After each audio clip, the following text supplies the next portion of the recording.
자, 우리가 붙잡을 언약의 말씀의 제목은 출애굽기 2장입니다. 하나님은 지금도 제자를 준비하신다라는 제목입니다. 우리 여름을 맞이해서 임마누엘교회 사역자들이 그루터기들을 위해서 8월 10일입니다. 이 세상에서 단 하나뿐인 여름 캠프를 준비하고 있습니다. 왜 세상에서 단 하나뿐이라고 말씀드리느냐? 우리 그루터기들이 진정으로 사는 길, 승리하는 길, 그게 바로 복음입니다. 이 복음만 선포되는 캠프이기 때문에 저는 세상에서 단 하나뿐인 캠프라고 말씀을 드리는 거예요. 여러분들이 꼭 기도하시길 바랍니다. 우리 그루터기는 하나님이 미래를 위해서 준비하신 제자들입니다. 진정한 축복을 누리는 캠프가 되길 바랍니다. 서론입니다. 자, 여러분들, 세상에서 가장 영광된 단어가 뭡니까? 세상에서 가장 소중한 단어가 뭡니까? 또 하나님께서 가장 아끼는 단어가 뭡니까?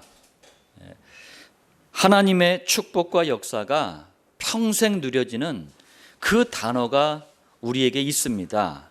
그게 바로 제자예요. 자, 첫 번째입니다. 그런데 지금 많은 교회들이 누가 과연 제자인가?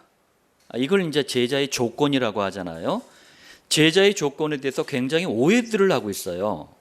어떤 오해를 하고 있냐면 돈이나 명예, 권력 뭐 이런 것들을 사람들은 세상적인 성공이라고 하잖아요. 이걸 하면 제자라고 생각을 합니다. 물론 세상적인 성공을 하면은 영향력 있게 복음을 전할 수도 있어요. 그러나 이것이 제자의 조건이라면 이게 다 안 돼 있는 사람들이 있었어요. 그분들이 초대교회 성도들입니다. 그럼 이분들은 전도 못하는 거 아닙니까? 그런데도 당대를 살렸잖아요. 희한하네. 자, 또 인격, 수준, 윤리, 도덕 뭐 등등등 이런 걸 인간의 품격이라 그래요. 품격이 뭡니까? 뭐 품성, 됨됨이 뭐 이런 걸 얘기하는 거거든요. 자, 이게 좋으면은 제자라고 생각을 합니다. 물론 인간적인 품격이 좋으면 깔끔하게 뭐 복음을 전할 수도 있겠죠. 뭐 이상한 사람들보다는 더 깔끔하겠죠. 그러나 이게 제자의 조건이라면 기생 라합이 뭐 좋게 써가지고 기생인데 창녀거든요. 어떻게 제자가 됩니까? 또 시아버지 유다와 동침한 여성이 다말이에요. 이런 분들은 어떻게 제자가 됩니까? 인격, 윤리, 수준, 뭐 도덕이 다 싹 다 모자란 사람들 아닙니까? 그런데 시대 살리는 제자로 또 쓰임을 받았어요. 희한하네. 자, 또 학력이 대단하면 제자라고 생각을 합니다. 많이 배우면 제자, 덜 배우면 안 제자가 되는 겁니까? 물론 학력이 좋으면 분명하게 복음을 전할 수 있겠죠. 그러나 이게 제자의 조건이라면요, 낯 놓고 기억자도 모르는 사람이 있어요. 베드로. 또 갈릴리라는 게 어떤 대명사냐면은 제가 예전에 그랬어요. 막 가는 인생, 빛나는 청춘 막 이러고 돌아다녔거든요. 완전히 인생 막장이에요. 물고기 잡는 뱃놈들이에요. 자, 예수님의 12제자 중 대부분, 초대교회 성도들 중에 대부분이 바로 갈릴리 출신이에요. 안 되는 거 아닙니까, 그러면? 그런데 어떻습니까? 교회사에서 전도와 선교에 분명한 발자취를 남겼잖아요. 자, 그래서 우리는 이런 세상적인 기준을 가지고 제자의 조건을 생각하면 안 됩니다. 두 번째입니다. 성경이 말씀하는 제자가 누구인지를 알아야 돼요. 자, 제자는요, 성경이 말씀하는 제자는 하나님의 소원이 내 소원이 되는 사람이 제자예요. 뭐 뛰어나고 훌륭하고 그래서 제자 되면 더 좋겠지만 하나님의 소원이 내 소원. 이게 무슨 말입니까? 전도자 바울이 제자 디모데에게 하나님의 소원을 설명합니다. 디모데전서 2장 4절에 하나님은 모든 사람이 구원을 받으며 진리를 아는 데에 이르기를 원하시느니라. 하나님은 사람들이 원죄 사단 지옥에 잡혀가지고 멸망당하는 것을 절대로 원하지 않으셔요. 그리고 이런 본질적인 저주에서 빠져나오는 유일한 진리, 그 유일한 진리가 뭡니까? 그분이 그리스도예요. 그리스도를 모든 사람이 알기를 소원하셔요. 그런데 제자에게도 이 소원이 있어요. 또 제자가 누굽니까? 하나님의 마음이 내 마음과 통하는 사람이 제자예요. 하나님이 사람의 아들로 직접 오셨습니다. 그래서 하나님의 마음이 어디에 있는지 또 무엇에 있는지 직접 설명해 주셨어요. 그것도 못 알아먹을까 봐 비유로 말씀하셨습니다. 그게 하나님의 마음을 설명한 누가복음 15장이에요. 하나님의 마음은 내가 뭐 거짓말을 하고 내가 뭐 좀 실수하고 그래서 마음이 아프고 그런 게 아닙니다. 실수 좀 하면 어때? 그러니까 인간 아니에요. 우리가 연약한 인간. 하나님의 마음은 거기 있는 게 아니에요. 잃어버린 어린 양 한 마리처럼 한 영혼 한 영혼에, 잃어버린 한 드라크마처럼 한 영혼 한 영혼에, 집 나간 둘째 아들처럼 한 영혼 한 영혼에 하나님은 마음을 두고 계셔요. 그런데 제자가 거기에 또 마음을 두고 있어요. 자, 제자가 누굽니까? 하나님의 눈물이 내 눈물이 되는 사람이 바로 제자예요. 하나님의 눈물이 내 눈물. 이게 뭔 말입니까? 하나님이 인간 구원을 위해서 사람의 아들로 오셨어요. 구원을 그래서 완성하기 위해서 십자가라는 중요한 시간표 앞에 딱 쓰셨습니다. 그 앞에서 하나님의 눈물이 어디를 향해 있는지 설명해 주셨어요. 누가복음 23장 28절입니다. 나를 위하여 울지 말고 너희와 너희 자녀를 위하여 울라. 무슨 말씀이에요? 하나님의 눈물은 우리가 뭐 잘 살고 못 살고 뭐 내가 뭐 어쩌고저쩌고 거기에 있는 게 아닙니다. 복음이라는 살 수 있는 기회를 줬단 말이에요. 그런데 당대가 부모가 그걸 거부를 해. 부모가 복음을 받지 않으니까 후대에게 복음이 전달이 안 돼. 그럼 어떻게 됩니까? 후대들은 평생 저주와 재앙을 당해야 되는 거예요. 실패와 고통 앞에, 허무와 방황 앞에 서야 되는 거예요. 하나님의 눈물은 복음을 전달하지 않아서 당해야 되는, 망해야 되는 그 당대와 후대를 향해 하나님의 눈물이 있는 거예요. 그런데 제자도 여기에 눈물이 있어요. 제가 안양에 있는 양명고등학교 선생님들과 신우회를 했어요.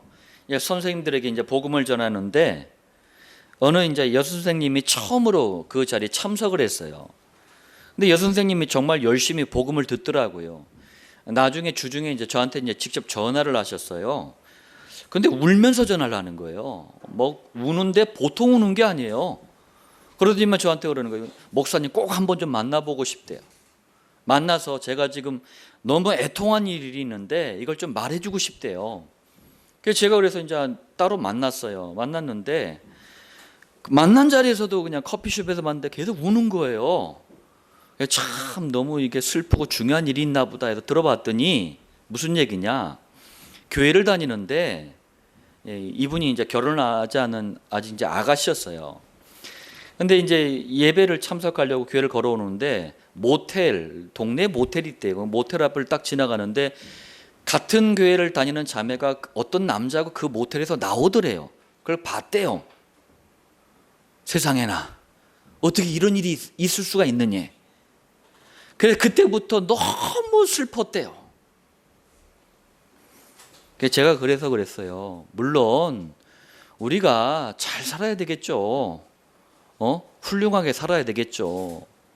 그렇지만 교회까지 다니면서 그 자매가 왜 그래야 되는지 생각해 봤느냐. 그리고 제가 지금 양명고등학교 복음 전하려고 선생님들한테도 복음 전하고 있지 않느냐. 양명고등학교에 수백 명의 아이들 그 영혼을 위해서 단 한 번이라도 울어본 적이 있느냐. 그래 얘기했어요. 여러분들, 사람들은 하나님의 눈물이 어디 있는 줄을 몰라. 하나님의 애통한 마음이 어디 있는 줄을 몰라요. 자, 하나님의 제자가 누굽니까? 하나님의 계획이 내 계획이 되는 사람이 제자예요. 부활하신 예수님께서 이제 승천하시려고 하는 중요한 순간에 다시 오시겠다, 곧 재림하실 때까지 모든 성도가 붙잡아야 될 하나님의 계획에 대해서 말씀하십니다. 그게 사도행전 1장 8절이에요. 오직 성령이 너희에게 임하시면 너희가 권능을 받고 예루살렘과 온 유대와 사마리아와 땅끝까지 이르러 내 증인이 되리라 하시니라. 하나님의 계획 중에 계획은요, 여러분들이 사업 잘 되는 게 아닙니다. 여러분들이 건강한 게 아니에요. 여러분들이 대학 합격하는 게 하나님의 계획이 아니에요.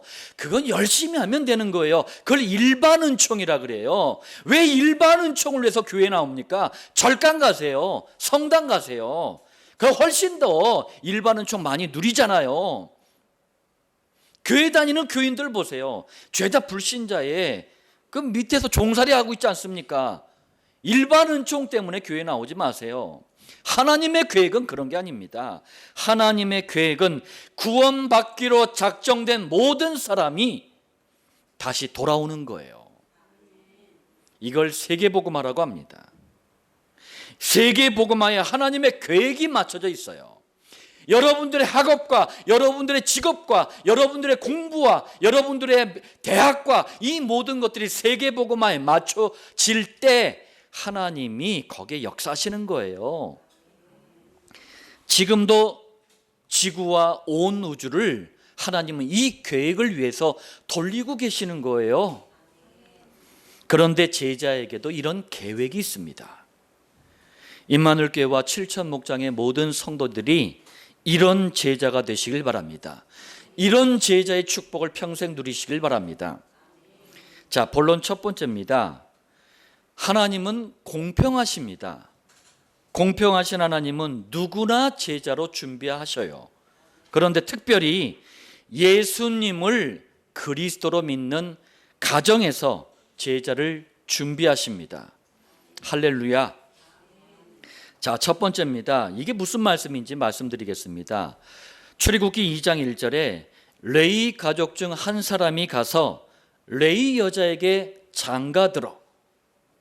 자, 쉽게 말하자면 레위 지파 출신의 한 남자와 한 여자가 결혼해서 가정을 이룬 거예요. 근데 여러분들, 레위 지파가 어떤 지파예요? 레위 지파는 제사장 지파입니다. 제사장 지파는요, 이 두 가지만큼은 확실합니다. 첫 번째, 그리스도를 상징하는 시청각 교재를 하나님이 구약 시대 때 만들어 주신 거예요.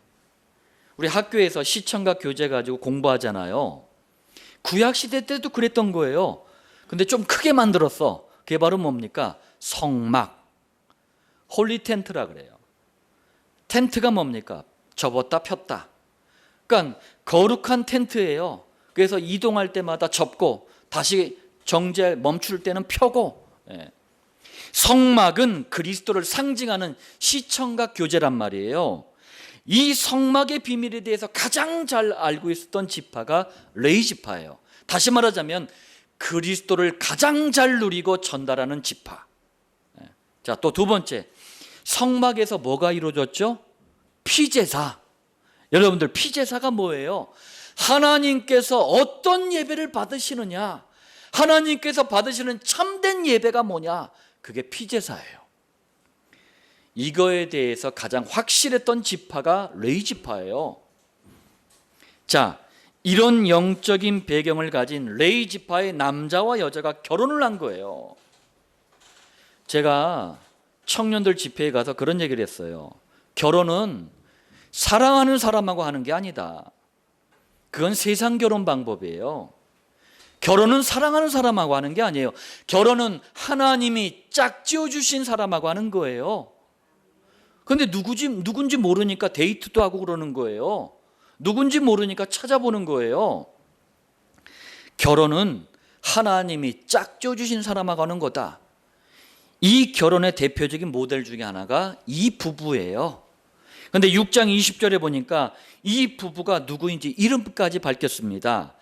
아므람은 그들의 아버지의 누이 요게벳을 아내로 맞이하였고. 희한하네. 아버지의 누이가 요게벳인데 아므람이 아버지의 누이랑 결혼을 해? 고모랑 한 거네. 희한하죠. 그는 아론과 모세를 낳았으며 훗날 아론과 모세를 낳는 이 부부의 이름이 아므람과 요게벳이었어요. 자, 하나님은 단순한 가정이 아니라 그리스도를 믿는 가정에서 제자를 준비하신 거예요. 두 번째입니다. 이렇게 그리스도를 믿는 믿음의 가정에서 누가 태어납니까? 모세. 갑자기 그냥 불쑥 태어난 게 아니에요. 모세가 태어났어요. 그런데 모세가 태어난 시대는 애굽 왕 바로 왕이 이 유아 살해 명령을 내렸어요. 유아 살해 명령, 최고의 위기 시대 때 모세가 태어난 거예요. 자, 그래서 이 부부가 몰래 출산을 한 거예요. 근데 여러분들 아기가 태어나면 이게 감추는데 한계가 있잖아요. 2장 3절, 더 숨길 수 없게 되매 그를 위하여 갈대 상자를 가져다가, 그 다음에 어떻게 했어요? 아기를 거기 담아 나일 강가 갈대 사이에 두고. 자, 아기가 점점 자라니까 탈로가 날까 봐 안 되겠다, 목숨이라도 살려보자 해가지고 갈대 상자에 아기 모세를 담아가지고 나일강에 띄워보낸 거예요. 그런데 특이한 게 있습니다. 뭐가 특이하냐? 아기 모세를 담은 이 갈대로 만든 상자가 창세기 6장 14절에 방주 있잖아요. 노아가 만든 방주하고 원어가 똑같아요. 영어로는 이 상자, 방주 모두 아크라고 이렇게 번역이 돼 있어요. 무슨 말입니까? 방주, 아크는요, 원죄 사단 지원 문제를 해결하지 못하면 홍수로 멸망당한다. 무슨 얘기입니까? 반드시 심판당한다. 그런데 거기서 사는 길, 구원의 길이 있다. 그게 방주예요. 그래서 방주는 그리스도를 상징하는 단어입니다. 우리가 살 수 있는 유일한 길은 그리스도밖에 없다. 그게 설명하는 게 방주예요. 그런데 아기 모세를 방주와 같은 의미의 상자, 아크, 여기에 담았다는 것은 무슨 얘기예요? 그리스도의 인도와 보호에 아기 모세를 맡겼다는 거예요. 우리 후대도 그리스도께 맡기시길 바랍니다. 엉뚱한 데 맡기지 마세요. 사는 길은, 성도가 사는 길은 그리스도밖에 없어요. 21세기 교회도 많은 대한민국이 교회가 없는 것 같아요. 왜? 항상 보면은요, 우리 역사를 한번 연구해 보세요. 교회가 부흥할 때요, 시대가 살아났어요. 그런데 대한민국의 교회가 널린 게 교회 같아. 그런데 대한민국이 지금 위기 가운데 치닫고 있어요. 교회가 교회 역할을 못해. 왜? 교회가 후대들을 자꾸 엉뚱한 데다 맡겨요. 교회에 와봤더니 신비주의에 맡기고, 교회에 와봤더니 기복주의에 맡기고, 교회에 와봤더니 교회에다가 막 학원을 차려요.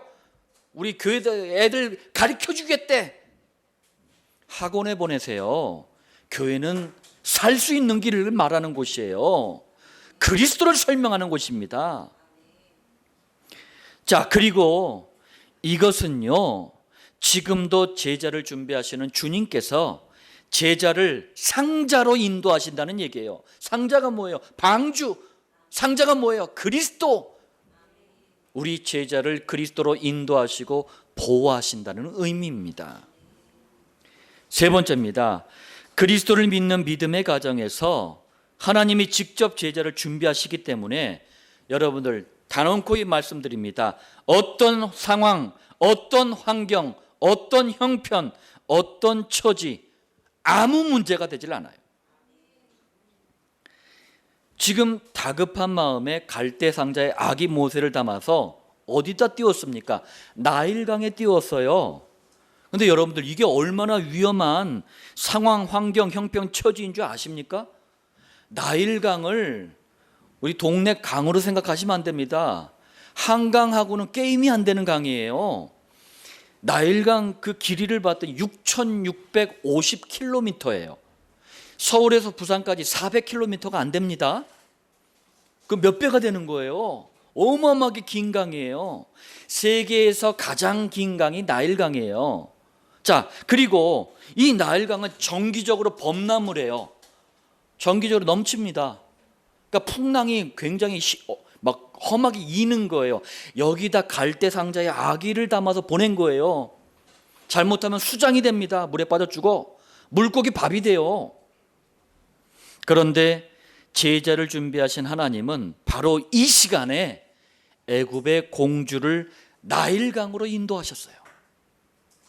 기가 막힙니다. 2장 5절 바로의 딸이 목욕하러 나일강에 내려오고, 자, 그리고 더 기가 막힌 거, 그가 갈대 사이에 상자를 보고 시녀를 보내어 가져다가, 제가 왜 기가 막히다고 희한하다고 표현했느냐, 많고 많은 시간 중에 하필 그 시간에 그것도 애굽의 공주가 그것도 목욕하러 이 시간에 나온 거예요. 그리고 이것도 희한한데, 아니 갈대를 쳐다봤는데 거기에 상자가 또 눈에 띄었어. 희한하죠. 예. 마치 서로 시계를 딱 보고 있다가 애굽 공주 입장, 자 갈대 상자 띄우고 해가지고 서로에게 딱 맞춘 것 같아. 뭐 드라마 같아, 영화 같아요. 정확하게 공주와 상자가 만난 거예요. 2장 6절 열고 그 아기를 보니 아기가 우는지라 그가 그를 불쌍히 여겨 이르되 이는 히브리 사람의 아기로다. 자, 하나님이 준비하신 제자를 위해서 공주의 마음을 움직인 거예요. 여러분들, 이 아기가 누구예요? 노예로 부리는 이스라엘 민족의 아기 아닙니까? 그런데도 불쌍한 마음이 일어나게 하신 거예요. 아니 생각해 보세요. 뭐가 답답해서 애굽의 공주가 노예들의 아기를 좋아하겠습니까? 뭐가 답답해서. 자, 나일강에 모세를 담은 갈대 상자를 따라왔던 또 한 사람이 있었어요. 그게 누구냐? 바로 모세의 누나 미리암이었어요. 이름을 그래서 미리암으로 졌나 봐. 미리 딱 알았어. 이 상황을 보고 있다가 끼어듭니다. 2장 7절 그의 누이가 바로의 딸에게 이르되 내가 가서 당신을 위하여 히브리 여인 중에서 유모를 불러다가 이 아기에게 젖을 먹이게 하리이까? 야, 이건 나이도 어린데 지혜가 대단해요. 이게 무슨 말이냐? 거부할 수 없는 말이에요. 불쌍한 마음 하나님이 일어나게 만들었지. 그런데 미리암이 딱 가서 무슨 얘기합니까? 공주님이시지만 아직 아기가 없기 때문에 젖이 안 나오잖아요. 제가 젖을 먹일 수 있는 유모를 소개시켜 줄게요.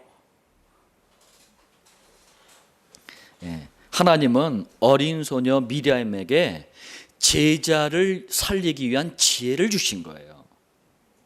자, 그리고 재미있는 일이 벌어집니다. 2장 9절 바로의 딸이 그에게 이르되 이 아기를 데려다가 나를 위하여 젖을 먹이라.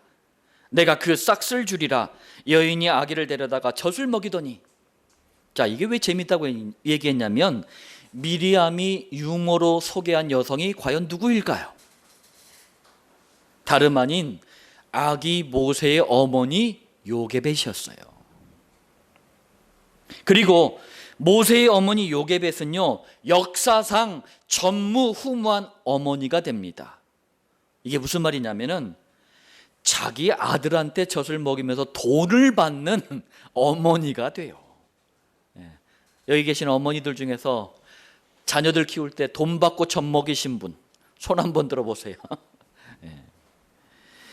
하나님은 그리스도를 믿는 가정에서 제자를 직접 준비하시기 때문에 상황, 환경, 형편, 처지가 아무리 안 좋아도 문제가 될 수 없는 줄 믿으시길 바랍니다. 자, 본론 두 번째예요. 하나님은 모든 시간표를 주관하시는 전능하신 하나님인 줄 믿습니다. 그런데 특히 제자의 모든 시간표를 확실하게 준비를 하셔요. 자, 이게 무슨 말씀인지 말씀드리겠습니다. 첫 번째입니다. 자, 이렇게 시작이 됐어요. 뭐가? 하나님이 준비하신 제자의 인생이 이렇게 시작이 됐습니다. 그런데 첫 번째 인생의 40년은 모세가 애굽의 왕궁에서의 40년을 맞이합니다. 이거는요, 어쩌다 일어난 사건이 아니라 하나님이 준비하신 시간표였어요. 여러분들의 인생도 어쩌다 이게 일이 진행되는 게 아닙니다. 저 진화론에서 만든 단어 우연히 진행되는 게 아니에요. 하나님이 준비하신 줄 믿으시길 바랍니다. 아무리 나빠도 아무리 좋아도 여러분들의 인생은 하나님이 준비하신 거예요. 자, 출애굽기 2장 10절입니다. 그 아기가 자라매 바로의 딸에게로 데려가니 그가 그의 아들이 되니라. 그가 그의 이름을 모세라 하여.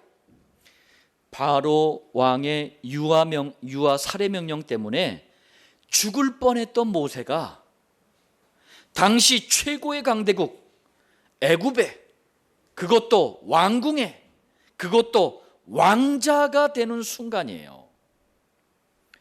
당시 애굽의 왕자들은요, 헤스페리오 제국대학이라는 왕자의 특별 교육 기관이 있었어요.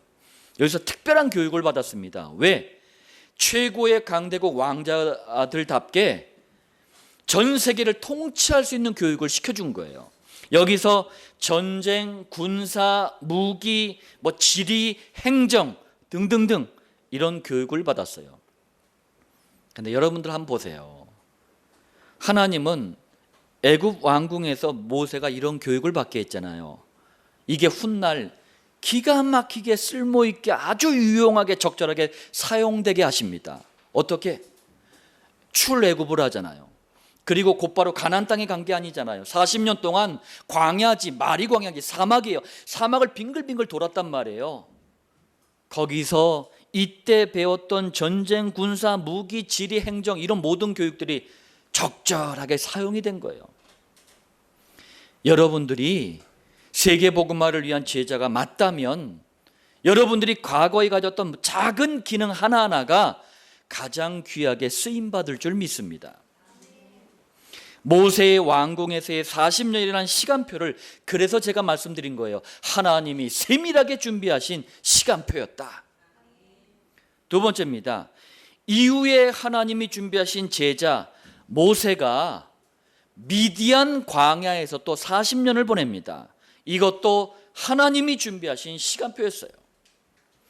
먼저 2장 11절 12절에 사건이 하나 벌어져요. 모세가 유대인이잖아요. 그런데 애굽의 이스라엘 민족이 지금 노예로 있단 말이에요. 애굽 사람이 유대인을 막 학대를 해.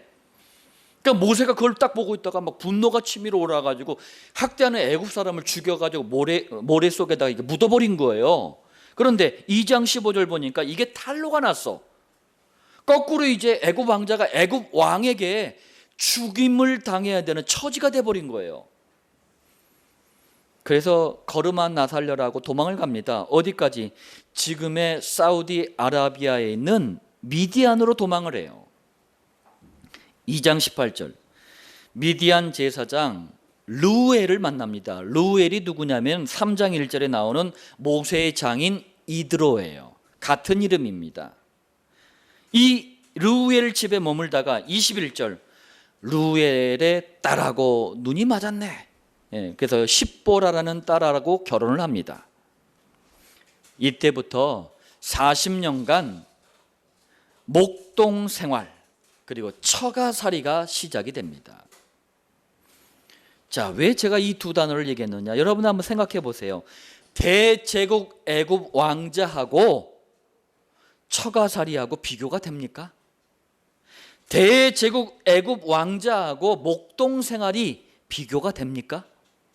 아니, 하나님은 제자를 위해서 모든 시간표를 준비하셨다며요. 그런데 왜 모세에게 이렇게 하셨을까요? 어떻게 보면 너무나 부끄럽고 형편없어 보여요. 당시 목동 생활은 주로 여성들이 많이 했어요.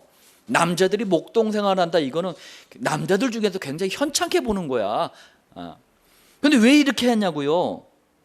이 시간표를 모세가 그리스도만 바라보는 시간표를 하나님은 활용을 하신 거예요. 이게 무슨 말이냐? 여러분들, 애굽 왕궁에서 이리 오너라 이러면서 어깨 으쓱거리고 돌아다니면은 제자로 쓸 수가 없는 거예요. 또 애굽에서 여러 가지 배운 거 있잖아요. 그렇게 애굽이란 나라가 우상의 원조 아닙니까? 이 애굽 우상이 그리스 로마로 간 거예요. 이름만 바꿔가지고 제우스 이런 식으로 이름만 바꿔가지고 그 그리스 로마 우상이 21세기인 지금도 영향을 주고 있잖아요. 어벤져스 이런 거 마블에서 만든 그런 것들이 전부 그 이름들이 다 그리스 로마 신들 이름이에요. 이집트 신들 이름이에요. 애굽이 그런 나라란 말이에요. 여기서 가지고 있던 잘못된 체질, 습관, 이거 가지고 있으면 제자로 사용을 못한단 말이에요. 그래서 40년간 잘못된 거 버리도록, 그리고 그리스도로 충만하도록 하나님이 시간표를 주신 거예요. 제자로 준비된 우리도 이 두 가지 시간표가 우리 인생 속에 존재하는 겁니다. 본론 세 번째입니다. 사랑의 하나님께서는 관심 가지고 계시는 게 있어요. 이 관심이 구약과 신약이 똑같습니다. 성경은요, 일관돼요. 여기서 이 말하고 저기서 저 말하고 사람 같지가 않습니다. 똑같아요. 그게 뭐냐? 제자입니다. 사랑의 하나님은 언제나 제자에게 관심이 있으셔요. 그래서 제자를 직접 준비하시는 겁니다. 자, 첫 번째입니다. 본문 출애굽기 2장 23절에서 25절은 구약 시대, 이 구약 성경에 하나님의 관심이 어디 있는가를 보여주고 있는 거예요. 23절, 이스라엘 자손은 고된 노동으로 말미암아 탄식하며 부르짖으니. 그때나 지금이나 하나님은요, 원죄 사단 지옥에 잡혀있는 인생들의 부르짖는 이 고통의 소리를 듣고 계셔요. 그래서 그 다음에 뭐라고 합니까? 부르짖는 소리가 하나님께 상달된지라. 제가 29살 때까지 하나님을 몰랐어요. 떠나 있었습니다. 불신자였어요. 그냥 내 힘으로, 내 실력으로, 내 노력으로 뭐든지 될 줄 알았어요. 그리고 그때 저는 하나님만큼 섬기던 게 사회주의, 공산주의였어요. 블라디미르 일리치 레닌, 칼 마르크스, 저의 우상이었습니다. 그런데 소련이가 어느 날 갑자기 붕괴가 돼버리네. 공산주의를 표방하는 나라가, 대표적인 나라가 붕괴를 해버리는 거예요. 그러면서 저와 선후배들, 동기들 중에 상당수는 전향을 해버렸어요. 세상으로 돌아가고, 또 일부는 정치로 나갔어요.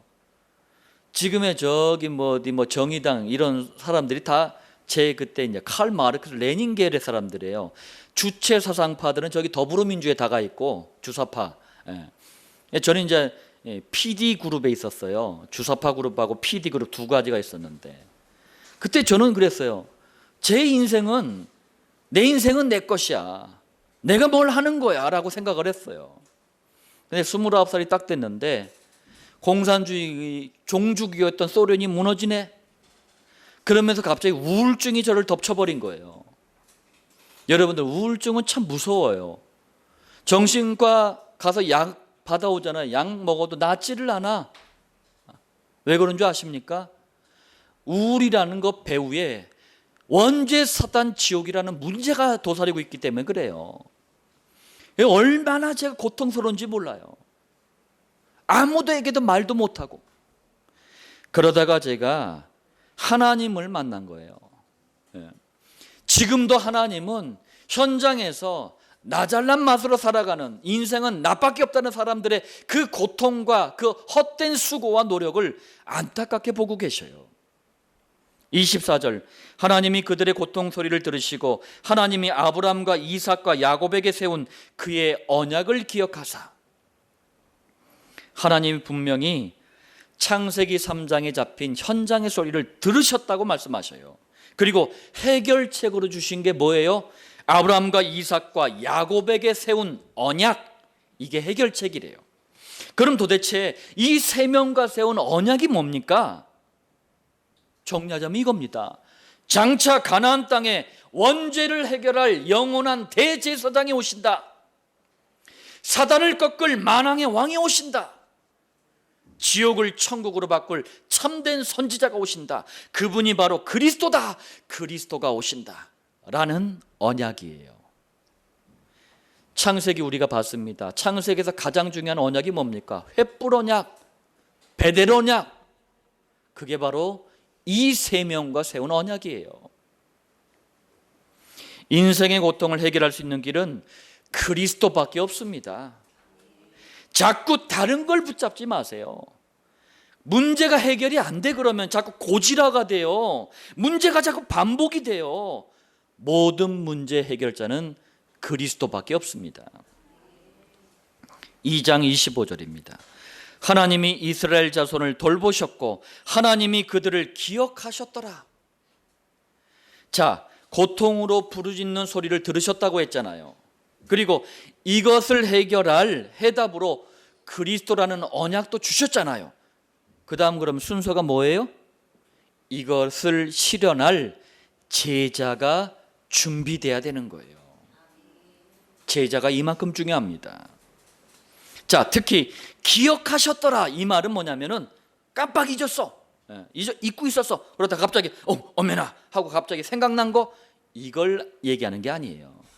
여기서 기억하셨다라는 얘기 뭐냐면 과거로부터 현재까지 계속 한순간도 놓치지 않고 쭉 생각해 오는 거예요. 원어의 의미가 그래요. 무슨 말이냐? 출애굽을 해야 되겠다. 창세기 3장 안에 있는 내 백성을 끄집어내서 언약의 땅으로 데려가야 되겠다. 그리고 이걸 앞장서서 실현할 제자를 세워야 되겠다. 이 계획을 계속 생각을 하신 거예요. 그게 기억하셨더라. 구약시대 하나님의 관심은 물론 그리스도라는 해답이 필요한 현장에 있습니다. 그런데 진짜 관심은 이 해답을 위해 직접 준비하신 제자에게 있는 거예요. 두 번째입니다. 신약시대 하나님의 관심도 똑같습니다. 하나님이 직접 사람의 아들로 오셨어요. 사람의 아들로 태어났기 때문에 이름을 예수라 지었습니다. 하나님이신 예수님이 마태복음 9장 35절에서 38절에 직접 하나님의 관심이 어디 있는지 말씀합니다. 먼저 35절에서 36절, 천국 복음을 전파하시며. 제가 말씀드렸지만 왜 천국 복음입니까? 인간이 창세기 3장의 해답으로 복음을 만들어낼 수가 없어요. 하나님에 의해서 만들어진 겁니다. 그래서 천국 복음이에요. 자, 그리고 무리를 보시고 불쌍히 여기시니.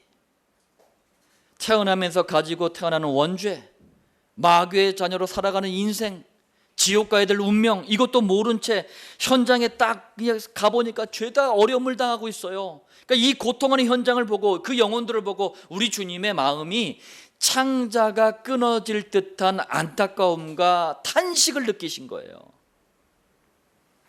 그래서 37절에서 38절, 이 현장 살릴 유일한 해답을 가진 자, 그걸 누구라고 얘기합니까? 제자라 그래요. 이 현장을 살릴 자 제자들을 위해서 기도하라고 말씀하셔요. 추수할 것은 많되 일꾼이 적으니 뭐라고요? 추수할 일꾼들을 보내주소서 하라. 여러분들, 신약시대 하나님의 관심도 물론 그리스도라는 해답이 필요한 현장에 있지만 진짜 관심은 바로 이 해답을 위해 직접 준비하신 제자에게 있는 거예요. 자, 결론 말씀드리겠습니다. 하나님은 지금도요, 그리스도, 이 복음을 전달할 제자를 분명히 준비하고 계십니다. 그렇다면 예수님을 그리스도로 발견, 고백, 체험, 누림, 증거하는 임마누엘 교회와 7천 목장의 성도님들은 바로 하나님이 준비하신 제자인 줄 믿습니다. 이제 하나님의 제자로 본격적으로 사용하시는 그 시간표를 준비하기 위해서 여러분들이 계속 준비해야 될 게 있어요. 첫 번째입니다. 그리스도라는 유일한 해답을 여러분들 듣는 정도가 아니라 계속 뿌리 내리시길 바랍니다. 그래서 우리는 그리스도만 선포되는 강단 말씀에 생명을 거는 거예요. 두 번째입니다.